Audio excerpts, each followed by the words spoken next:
पाठ 14 सुब्रमण्यम भारती। प्रसिद्ध कवि सुब्रमण्यम भारती तमिल भाषा के राष्ट्र कवि माने जाते हैं। सुब्रमण्यम भारती ने देश प्रेम, भाषा प्रेम, अपनी संस्कृति के प्रति आदर और सम्मान प्रदर्शित करने के साथ साथ नारी स्वतंत्रता के लिए जोरदार आवाज उठाई। यह पाठ उन्हीं के बारे में बता रहा है। आइए देखते हैं।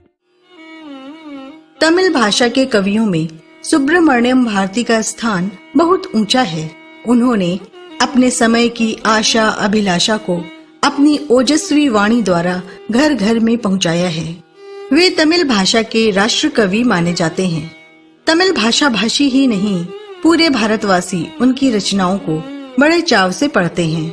महाकवि भारती का जन्म मद्रास प्रदेश, आज का तमिलनाडु में तिरुनेलवेली नाम के एक गांव में वर्ष 1882 के सितंबर माह में हुआ था। उनके पिता का नाम चिन्ना स्वामी अय्यर और उनकी माता का नाम लक्ष्मी अम्माल था। सुब्रमण्यम को बचपन में प्यार से सब सुबैया कहते थे। सुबैया बचपन से ही बहुत प्रतिभाशाली थे। वे पढ़ने लिखने में बड़े तेज थे। उनकी संगीत में भी रुचि थी। कहते हैं कि 7 वर्ष की आयु में ही वे कविता करने लगे थे।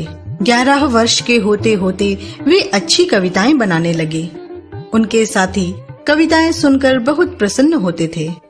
कुछ ही समय में कविता पारखी भी उनकी प्रतिभा की प्रशंसा करने लगे। उन दिनों एट्टायपुरम के राजा साहित्य प्रेमी तथा संगीत प्रेमी थे। उनकी सभा में तमिल भाषा के बड़े बड़े विद्वान थे। उन्होंने सुबैया की कविताओं की प्रशंसा सुनी तो सस्नेह बुला भेजा। दरबार में लोग उनकी कविताएं सुनकर मुग्ध हो गए।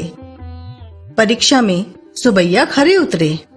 राजा ने प्रसन्न होकर समस्त विद्वानों के सामने बाल कवि सुबैया को भारती की उपाधि से विभूषित किया।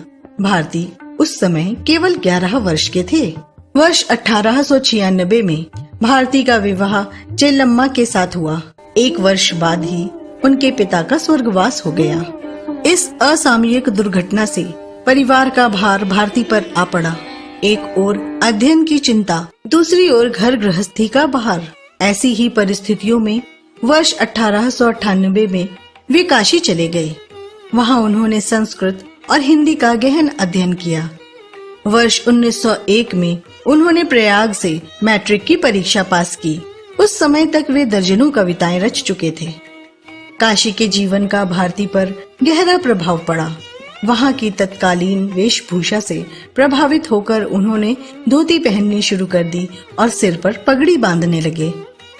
मूछें बढ़ा ली। आज भारती की जो विशिष्ट और अविस्मरणीय मुद्रा सभी के मन पर अंकित है, वह काशी की ही देन है। भारती के मन में देश सेवा और साहित्य सेवा की लगन थी। गांव लौटे तो परिवार के भरण पोषण की समस्या सामने आई। जीविकोपार्जन के लिए उन्होंने छोटे मोटे कई काम किए। जहाँ चाह होती है वहाँ राह भी निकल ही आती है। उनके सौभाग्य से वर्ष 1905 में बंग भंग विरोधी आंदोलन ने जोर पकड़ा।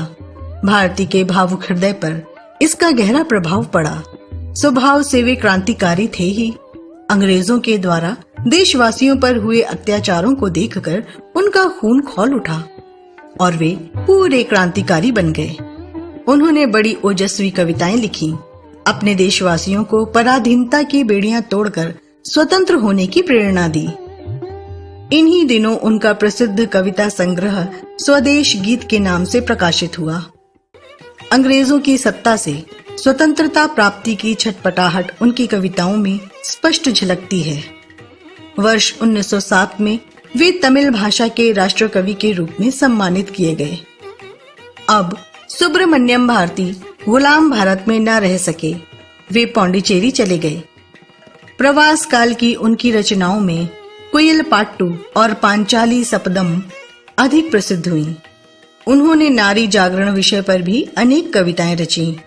वर्ष 1918 में वहां से लौटने पर अंग्रेजी सरकार ने उन्हें बंदी बना लिया। मुकदमा चला, पर प्रमाण न मिलने पर उन्हें छोड़ दिया गया। वर्ष 1919 में वे गांधी जी से मिले एक सभा में दिए उनके भाषण की गांधी जी ने बड़ी प्रशंसा की। अब उन्होंने मद्रास जाकर स्वदेश मित्रन के संपादन का भार संभाला। अपनी संपादन प्रतिभा से उन्होंने सबको चकित कर दिया। जुलाई 1921 में मंदिर में एक हाथी ने भारती को अपनी सूंड में लपेटकर धरती पर पटक दिया। वे अचेत हो गए। सितंबर 1921 में 39 वर्ष की अल्प आयु में वे परलोक सिधार गए। भारती ने अपने युग की आवश्यकताओं और उमंगों को अपनी संजीवनी वाणी द्वारा घर घर में पहुंचाया। पराधीनता के गहरे तिमिर में पड़े जन साधारण को प्रगति के पथ पर ला खड़ा किया। उनके प्रत्येक शब्द से देश प्रेम, भाषा प्रेम, संस्कृति प्रेम और देश सेवा की भावना परिलक्षित होती है। नारी स्वतंत्रता के वे विशेष समर्थक थे और इसकी आवाज भी उन्होंने अपनी कविताओं द्वारा उठाई। अपनी उमंग भरी वाणी से गुलाम भारत के जन जन का पथ प्रदर्शन किया। वाणी के वरद पुत्र महाकवि भारती पर न केवल तमिल भाषी अपितु समूचे भारतवासी गर्व करते हैं। अपने छोटे से जीवन में उन्होंने वह काम किया जिसके लिए आने वाली पीढ़ियां उन्हें सदा स्मरण रखेंगी।